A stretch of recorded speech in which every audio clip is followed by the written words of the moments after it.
എന്താണ് ഇത്തരത്തിലൊരു പ്രതിഷേധം സംഘടിപ്പിക്കാൻ കാരണം? അല്ല, ഇതിനകത്ത് കഴിഞ്ഞ ഇത്രയും നാളുകളായി എത്ര ആളുകളെയാണ് തല്ലിച്ചതച്ചിരിക്കുന്നത്.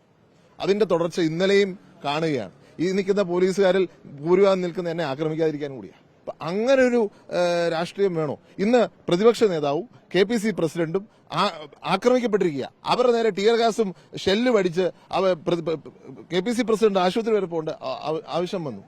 അങ്ങനെയുള്ള സാഹചര്യം കേരളത്തിൽ നിലനിൽക്കുക. ഇതിനെതിരെ പ്രതിഷേധിക്കാൻ എനിക്ക് തീരുമാനം എടുത്തേ പറ്റുള്ളൂ. കാരണം എന്റെ വീടിന്റെ ഫ്രണ്ടിൽ കൂടെ പോവുകയാണ്, അവിടെ ഞാൻ ഇരിക്കുക.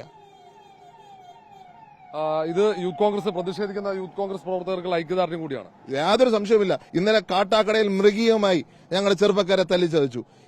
ഓരോ സ്ഥലങ്ങളിൽ വീട് കയറി തല്ലുന്നു, വീട് കയറി ആക്രമിക്കുന്നു. ആക്രമിക്കുന്നെങ്കിൽ ആക്രമിക്കട്ടെ. ഞങ്ങളുടെ പ്രതിഷേധം ജനാധിപത്യത്തിന്റെ ഭാഗമാണ്.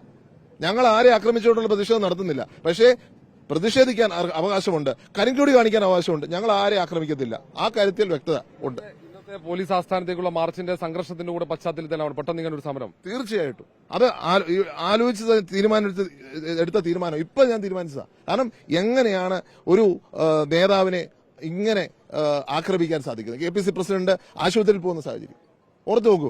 ഒരു മര്യാദയില്ലാതെ പ്രതിപക്ഷ നേതാവ് സംസാരിക്കുമ്പോൾ നിങ്ങൾക്കറിയാം, ഷാഡോ ചീഫ് മിനിസ്റ്റർ എന്ന് വേണേൽ പറയാം. ആ തരത്തിൽ ഉള്ള നേതാവാണ്. ആ നേതാവിനെ ആക്രമിക്കാൻ പോലും മടിയില്ലാത്ത രീതിയിലേക്ക് വളർന്നിരിക്കുകയാണ്. ഇതാണ്, നോക്കൂ ആരാ വന്നിരിക്കുന്നത് നോക്കൂ. ഡിവൈഎഫ്ഐ പ്രവർത്തകർ ഇത്തരത്തിൽ രക്ഷാപ്രവർത്തനത്തിന് വന്നാൽ ഞാനതിന് സ്വീകരിച്ചോളൂ.